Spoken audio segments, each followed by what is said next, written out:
네, 지금 한국은 추석 명절을 열심히 지내고 있습니다. 미국에 계신 분들은 어떠신지 모르겠네요.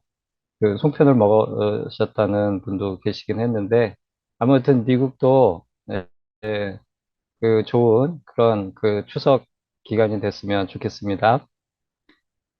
오늘 말씀은 지난 주간에 우리 교회의 말씀 묵상 단톡방이 있죠. 좋은 친구의 하루 묵상. 거기에 올렸던 말씀들 중에서 준비해 봤습니다. 지난 월요일하고 화요일에 나눈 말씀이 누가복음 15장에 나오는 예수님의 돌아온 탕자의 비유에 대한 말씀이었습니다. 이 시간에는 누가복음 15장에서 볼 수 있는 세리와 죄인들을 향한 하나님 아버지의 마음, 그리고 이에 비교되는 바리새인과 서기관들의 마음을 살펴보면서 말씀의 은혜를 나누고자 합니다. 누가복음 15장에서 예수님은 세 가지 비유의 말씀을 하십니다. 첫째는 잃은 양을 다시 찾고 기뻐하는 어떤 한 사람의 비유가 있고요. 그리고 둘째는 열 드라크마, 드라크마는 그리스의 은화지요. 이 열 드라크마 중 잃었던 한 드라크마를 다시 찾고 역시 기뻐하는 한 여자의 비유가 있습니다. 그리고 끝으로 오늘 읽은 본문이 나오는 돌아온 탕자의 비유입니다. 그러면 예수님께서 이 비유의 말씀을 하시는 까닭은 무엇일까요? 누가복음 15장 1절에서 3절 말씀에서 우리가 그 말씀의 배경을 알 수 있습니다. 누가복음 15장 1절에서 3절 말씀을 한번 읽어보겠습니다. 모든 세리와 죄인들이 말씀을 들으러 가까이 나아오니 바리새인과 서기관들이 수군거려 이르되 이 사람이 죄인을 영접하고 음식을 같이 먹는다 하더라. 예수께서 그들에게 이 비유로 이르시되, 이 말씀을 보면 모든 세리와 죄인들이 예수님의 말씀을 들으려고 예수님께 나아왔을 때 예수님께서 그들을 영접하고 함께 음식을 나누십니다. 그런데 이를 지켜보는 바리새인과 서기관들이 수군거리고 있죠. 그들은 왜 수군거렸을까요? 그들의 눈에 이 세리는 동족을 착취하는 불의한 자들이었습니다. 그리고 여기서 말씀에서 말하는 죄인들이라 함은 이 바리새인과 서기관들에게 있어서 특별한 범죄를 저지른 사람들만 죄인으로 본 게 아니고요. 그들이 부정하다 여기는 그런 자들이 바로 다 죄인인 것입니다. 바리새인과 서기관들은 율법과 또 그 자신들이 정한 여러 가지 이 규범들을 지키지 못하는 사람들을 죄인 취급하였던 것이죠. 아, 그래서 여기에는 세리는 물론 행상을 하는 사람들 또는 가죽 제품을 만드는 그런 사람들 등의 하층민들도 이 죄인에 해당이 됐습니다. 그러므로 세리와 죄인들은 부정한 사람들로 취급당하는 그런 소외된 사람들, 그런 사람들을 의미하는 거고요. 바리새인과 서기관들의 입장에서는 한마디로 같이 할 수 없는, 상종할 수 없는 그런 자들이었던 것입니다. 때문에 예수님께서 그들을 영접하고 음식을 그들과 같이 먹는 모습을 볼 때 바리새인과 서기관들은 불편하고 또 불쾌한 마음을 가질 수밖에 없겠지요. 복음서에서는 예수님께서 이런 소외된 자들, 이런 사람들과 함께 하시는 모습이 자주 나옵니다. 그런데 그럴 때마다 또 바리새인과 서기관들 같은 사람들은 이것을 또 못마땅한 그런 마음으로 바라보는 모습도 역시 자주 볼 수 있습니다. 예수님의 그런 모습에 대한 불만을 드러내고 또 비난을 하고 화를 내는 그런 모습을 보게 되는 것이죠. 3절에는 예수님께서 그런 모습을 보이는 그들에게 이 비유로 말씀하셨다라고 나옵니다. 그러므로 누가복음 15장의 세 가지 비유는 그런 태도를 보이는 바리새인과 서기관들에게 주시는 예수님의 말씀인 것입니다. 그럼 먼저 이 세리와 죄인들을 향한 하나님 아버지의 마음을 좀 생각해 볼 수 있을 것 같습니다. 이 세 가지 비유에는 세리와 죄인들을 향한 하나님 아버지의 마음이 어떤 것인지가 느껴지는 공통적으로 사용된 두 가지 표현이 있습니다. 그것은 잃어버렸다가 다시 찾았다는 것이고요. 그리고 다시 찾은 후에는 기뻐하였다는 것입니다. 어떤 한 사람이 양 한 마리를 잃어버렸다가 다시 찾고 기뻐합니다. 그리고 또 어떤 한 여자가 한 드라크마를 잃어버렸다가 다시 찾고 기뻐합니다. 끝으로 어떤 한 아버지는 둘째 아들을 잃어버렸다가 다시 찾고 너무 기쁜 나머지 살진 송아지를 잡아 큰 잔치를 벌입니다. 사실 이 둘째 아들은 자신이 스스로 집을 나간 것이죠. 하지만 아버지의 마음에 그 둘째 아들은 잃어버린 아들이었습니다. 그래서 이 15장 24절을 보면 아버지는 아들을 맞이하면서 이 내 아들은 죽었다가 다시 살아났으며 내가 잃었다가 다시 얻었노라 라고 말하고 있습니다. 이 잃었다가 다시 찾고 기뻐하였다는 표현은 세리와 죄인들, 당시에 소외된 자들을 향한 하나님 아버지의 마음을 잘 드러내주고 있습니다. 하나님께 그들은 함께 있다가 잃어버린 자들이었고, 그래서 하나님은 간절한 마음으로 그들을 찾고 계시며, 또 마침내 그들이 돌아오면 그것이 하나님의 마음에는 큰 기쁨이 된다는 것을 가르쳐 주고 있는 것이죠. 반면에 바리새인과 서기관들이 이 세리와 죄인들을 향해 가지고 있는 마음은 좀 달랐습니다. 그런 마음으로 그들은 지금 수군되고 있는 것이죠. 그들 마음에는 세리와 죄인들은 버려야 할 존재들로 각인되어 있습니다. 버려야 할 물건. 잃어버려서 다시 찾아야 되는 게 아니고 그냥 버린 것들이에요. 버려진 물건들. 이런 마음으로 보고 있는 거죠. 버려야 할 물건 또 버려진 것들. 이것을 부르는 말이 있죠. 우리가 그런 것들을 한마디로 뭐라고 하죠? 네, 쓰레기입니다. 쓰레기. 가지고 있다가 잃어버린 그 무엇인가에 대하여 우리는 다시 찾기를 갈망하여 열심히 찾고 기다립니다. 그렇게 다시 찾았을 때는 더할 나위 없이 기뻐하고 즐거워하죠. 하지만 버려진 쓰레기는 아무도 다시 찾지 않습니다. 당연히 기다릴 이유도 없고요. 혹 다시 찾는다 하더라도 오히려 함께 있는 것이 불편하고 불쾌할 뿐인 것입니다. 이게 바리새인과 서기관들의 마음인 것이죠. 그런 쓰레기와 같이 버려진 존재들인 세리와 죄인들인데, 그래서 무시하고 차별하고 상종조차도 하지 않는 그런 사람들인데, 그런 그들이 예수님께 가까이 나오는 것을 예수님께서 막지 않으시고, 거부하지 않으시고, 피하지 않으실 뿐더러 그들과 함께 어울려 식사를 하시며 또 함께 즐거워하시니 이러한 것이 그들 눈에는 얼마나 보기 싫고 또 마음에 못마땅했겠습니까? 그래서 그들은 예수님을 비방하고 화를 냅니다. 그들의 마음속에 이러한 분노가 있음을 예수님은 돌아온 탕자 비유에서 마다들의 모습을 통해서 정확하게 드러내주고 계십니다. 본문 25절에서 28절 말씀을 우리 다시 한번 읽어보겠습니다.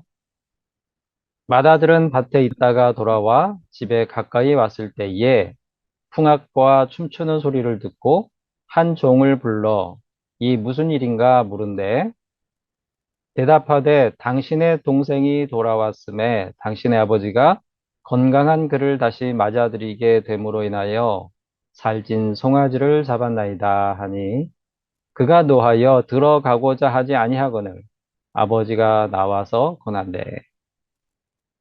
네, 이 말씀에 보면 이제 맏아들이 밭에서 일을 마치고 집에 돌아와요. 그런데 집에 가까이 왔을 때 집에서 흥겨운 이 음악 소리, 악기 소리가 들리고 그리고 사람들이 춤추고 웃으며 떠드는 그런 소리가 들려옵니다. 평상시 이와 같지 않은 그런 소리들이 들려오니까 종을 불러다가 이게 무슨 일인가 이렇게 물어보죠. 그런데 종의 말이 아버지에게 상속받을 재산을 받아내서 가족을 버리고 떠났던 그 동생이 돌아왔다고 아버지가 송아지를 잡고 잔치를 벌이고 있다. 라고 하는 말을 듣습니다. 그 말을 듣고는 이 형의 마음에는 분노가 일어나죠. 화를 내고 있습니다. 그러면서 그 잔치에 참여하기를 거절하고 있습니다. 이 맏아들이 내고 있는 이 맏아들의 분노가 바로 바리새인과 서기관들의 마음인 것입니다. 맏아들에게 동생은 어떤 존재로 남아 있었을까요? 아버지에게 불효를 저지르고 아버지의 재산을 탕진해버린, 그래서 가족의 연을 끊고 이제는 버린 거나 다름없는 그런 아들. 돌아오더라도 절대 다시 받아줘서는 안 되는 그런 쓰레기 같은 그런 존재로 남아 있었던 것입니다. 본문 29절, 30절 말씀을 다시 한번 읽어보겠습니다. 아버지께 대답하여 이르되 내가 여러 해 아버지를 섬겨 명을 어김이 없거늘 내게는 염소 새끼라도 주어 나와 내 벗으로 즐기게 하신 일이 없더니 아버지의 살림을 창녀들과 함께 삼켜버린 이 아들이 돌아오매 이를 위하여 살진 송아지를 잡으셨나이다. 바리새인과 서기관들에게 세리와 죄인들은 이 동생과 같은 맏아들에게 있어서 어, 이 생각하는 맏아들의 입장에서 생각하는 이 동생과 같은 존재들이었습니다. 그들 생각에 자신들은 아버지를 섬겨 명을 어김이 없는 맏아들과 같이 하나님의 율법을 철저히 지키며 사는 사람이라는 그런 자부심이 있었습니다. 그에 비해 세리와 죄인들은 아버지의 살림을 창녀들과 함께 삼켜버린 동생과 같은 그런 존재들인 것이죠. 그런데 예수님께서 마치 아버지가 그런 아들이 돌아왔다고 살진 송아지를 잡고 잔치를 하듯 그런 죄인들과 함께 식사를 하며 즐거워하는 모습을 보니 맏아들처럼 마음이 불편하다 못해 불쾌하고 화가 나는 것입니다. 식사를 하더라도 자신들과 하고 즐거움을 나누더라도 자신들과 나눠야 하는데 그런 대접은 자신들만 받아야 되는데 마치 맏아들이 내게는 염소 새끼라도 주어 나와 벗으로 즐기게 하신 일이 없더니라고 푸념하고 화를 내듯이 예수님께 화를 내고 있는 것이죠. 여기에서 우리는 맏아들의 불행한 삶을 보게 됩니다. 맏아들은 아버지의 말씀을 어김없이 잘 따르고 나름 실천하는 그런 삶을 살아왔습니다. 하지만 그가 하지 못한 것이 있어요. 그게 뭐냐면 아버지의 명을 잘 따랐지만 그는 아버지의 마음을 헤아리지는 못하고 있는 것입니다. 아버지는 그 둘째 아들이 버린 아들이 아니라 아버지는 잃어버린 그 아들로 생각하고 기다리고 있는데 이 맏아들은 그 마음을 헤아리지 못하고 있는 것이죠. 마찬가지로 바리새인과 이 서기관들은 하나님의 말씀인 율법과 또 자신들의 스승들이 그 율법을 실생활에 적용하기 위해서 만든 여러 가지 전통과 규범들을 철저하게 지키고자 애쓰며 살았던 그런 사람들이었습니다. 마치 맏아들이 아버지의 명을 어김이 없었다라고 말하는 그런 삶을 살았던 것이죠. 그러나 그들은 정작 그 율법을 주신 하나님의 마음을 헤아리지는 못했습니다.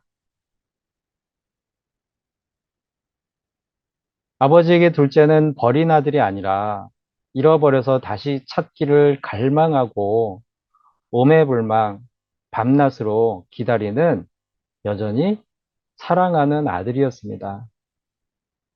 이 마음이 어떤 마음인지는 소중한 물건을 잃어버린 경험이 있는 사람은 잘 알 것입니다.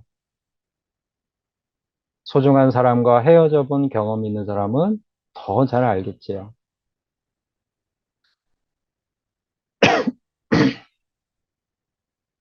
우리는 종종 지갑이나 어떤 신분증 같은 자신에게 의미 있는 물건을 잃어버린 그런 어, 경험들을 하게 되죠. 그런데 예, 그럴 때는 그 물건을 찾기까지 하루 종일 그 물건 생각에 일이 손에 잡히지 않을 때가 많이 있습니다. 그런데 다행히 그 물건을 찾았을 때는 얼마나 안도하고 또 기뻐했는지에 대한 그런 경험들이 우리에게 있죠. 그런데 그 대상이 만일 사람이라면 그 기다림의 간절함과 또 다시 만났을 때의 기쁨은 이루 말할 수 없는 것이 되겠죠. 이 사진 하나 준비해 봤습니다. 사진을 한번 보겠습니다. 네. 여기에 할아버지를 가운데 두고 할머니 두 분이 부둥켜 안고 울고 있죠. 음, 네, 이 사진이 에, 어떤 장면일까요? 무슨 일에 관련된 사진일까요? 네, 마이크를 다 끄고 계시니까 그냥 각자 한번 맞춰보시기 바랍니다. 네, 이게 어떤 사진이냐면 우리나라에서 1983년에 남북 이산가족 찾기, 그냥 이산가족, 한국 전쟁으로 헤어졌던 가족들을 다시 찾는 그런 이벤트성 방송을 했었습니다. 생방송으로. 그런데 너무 이게 그 신청하는 사람들이 많고 하다 보니까 계속 생방송을 연장을 해서 예, 6월 30일 날 시작을 해가지고요. 11월 14일 날까지 계속 이어졌던 그런 이산가족 찾기 생방송이 있었는데 그때 방송국에 나와가지고 수십 년 만에 다시 만난 그 남매들의 모습이에요. 부둥켜 안고 울고 있죠. 이때 방송국에 나왔던 사람들이 5만 명이 넘었고 그 중에 한 1만 명 정도가 잃었던 가족을 다시 찾았다고 합니다. 그 장면을 보면서 온 국민이 같이 울고 같이 기뻐하고 그 감동을 같이 누렸던 저도 이때 어렸을 때였는데 그 늘 이 TV를 켜놓고 이 사람들이 만나는 장면을 보았던 기억이 지금도 생생하게 남아 있어요. 잃었던 가족을 다시 만날 날을 이분들이 얼마나 기다렸을까요? 어떤 분들은 만세라고 소리를 지르기도 하고요. 어떤 분들은 너무 기쁜 나머지 그만 혼절을 하는 잠시 동안 기절해서 쓰러지는 그런 일도 있었습니다. 죄인들을 향한 이 세리와 죄인들을 향한 바리새인과 서기관들은 저 버려진 쓰레기와 같은 인생을 사는 사람들로 여기는 바로 그런 사람들을 향한 아버지의 마음이 사실은 이런 것이죠. 하지만 돌아온 탕자의 비유에 나오는 마다들도 바리새인과 서기관들도 이런 하나님 아버지의 마음을 헤아리지 못했습니다. 그 결과는 무엇입니까? 예수님은 앞선 이 두 가지, 돌아온 탕자 비유 앞에 나오는 이 두 가지 비유를 한 사람이, 죄인 한 사람이 회개하면 하나님께서 이와 같이 기뻐하신다는 말씀으로 이 비유들을 끝맺고 있어요. 누가복음 15장 7절 또 10절 말씀을 한번 읽어보겠습니다.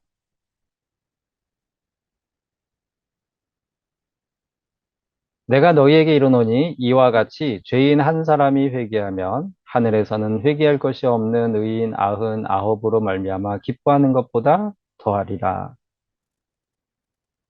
내가 너희에게 이르노니 이와 같이 죄인 한 사람이 회개하면 하나님의 사자들 앞에 기쁨이 되느니라. 아멘. 잃었다가 다시 찾은 양으로 인해서 잃었다가 다시 찾은 한 드라크마로 인해 기뻐하듯이 잃었던 죄인이 회개하고 돌아오면 하나님께서 기뻐하신다고 말씀하시고 있는 것이죠. 그리고 마지막으로 돌아온 탕자 비유에서 하나님의 그 기쁨을 예수님은 보다 구체적으로 잔치를 벌이는 아버지의 모습으로 묘사하시고 있는 것입니다. 그런데 하나님의 마음을, 이런 마음을 헤아리지 못한 마다들은 이 기쁨의 자리에 함께하지 못하는 그 불행한 삶을 살고 있는 것이죠. 바리새인과 서기관들도 마찬가지입니다. 그들은 그들이 멸시하고 차별하는 세리와 죄인들, 소외된 자들을 향한 하나님의 마음을 헤아리지 못했습니다. 그래서 죄인들을 찾아오셨고 또 그들과 함께 하시는 예수님의 기쁨에 함께 하지 못하는 거예요. 그 기쁨에 함께 할 수 있어야 행복한 삶인데 그 기쁨에 함께 하지 못하는 마다들이 그 잔치에 들어가기를 거부하잖아요. 그런 불행한 삶을 살고 있는 것이죠. 그들이 자부하고 있는 그 신앙, 그들의 신념, 그들의 가치관은 오히려 그들로 하여금 하나님의 마음을 헤아리지 못하게 하는 장애물이 된 것을 그들은 알지 못했던 것입니다. 사랑하는 성도 여러분, 돌아온 탕자비유에서 우리는 죄인들을 향한 하나님 아버지의 마음을 알 수 있습니다. 그리고 또한 그 마음을 헤아리지 못하는 마다들의 이 불행을 통하여서 당시의 바리새인과 서기관들을 깨우쳐 주시려는 예수님의 마음도 알게 되는 것 같습니다. 이 비유의 말씀을 통하여 과연 우리는 하나님의 마음을 헤아리며 살고 있을까? 만일 우리가 누군가를 죄인 취급하고 그를 배척하고 마치 하나님께서 그를 버리신 걸로 생각하면서 무시하고 차별하고 그리고 때때로 그들을 시기하고 질투하며 분노하고 있다면 혹 우리가 이 마다들의 마음을 가지고 있는 것이 아닌가. 그들을 버린 자들이 아니라 잃어버려서 다시 찾아야 할 자들로 그런 둘째 아들로 여기고 계시는 그래서 그들을 기다리고 또 그들을 만나게 되면 더할 나위 없이 기뻐하실 하나님 아버지의 마음을 우리가 헤아리지 못하고 외면하고 있는 것 아닌가 돌아볼 수 있기를 바랍니다. 우리가 그렇게 하지 못할 때 회개하고 돌아온 죄인으로 인해 크게 즐거워하시는 하나님의 기쁨에도 동참하지 못하는 불행한 삶을 사는 것이라는 것을 잊지 말아야겠습니다. 하나님은 우리가 비난하고 미워하는 그 누군가를 애타게 찾고 계십니다. 또 기다리고 계십니다. 그리고 그가 회개하고 돌아올 때 더없이 기뻐하십니다. 그 기쁨이 곧 우리의 기쁨이 될 수 있기를 소망하는 그런 삶을 사는 우리 모두가 될 수 있기를 바랍니다. 다 같이 기도하시겠습니다. 하나님 아버지, 아버지의 마음을 헤아릴 수 있기를 바랍니다. 우리 마음에 누군가가 마치 하나님께서 그를 버리신 것처럼 우리가 생각하고 또 악하고 불의하게 여기는 그 누군가가 있다면 사실은 하나님께서 그를 버리신 것이 아니라 잃어버린 자로 여기시고 다시 찾기를 갈망하며 기다리고 계심을 알게 하시고 그를 위하여 기도하게 하시고 그가 하나님께 돌아왔을 때 하나님과 더불어 함께 기뻐하는 삶을 살게 하여 주시옵소서. 예수님의 이름으로 기도합니다. 아멘.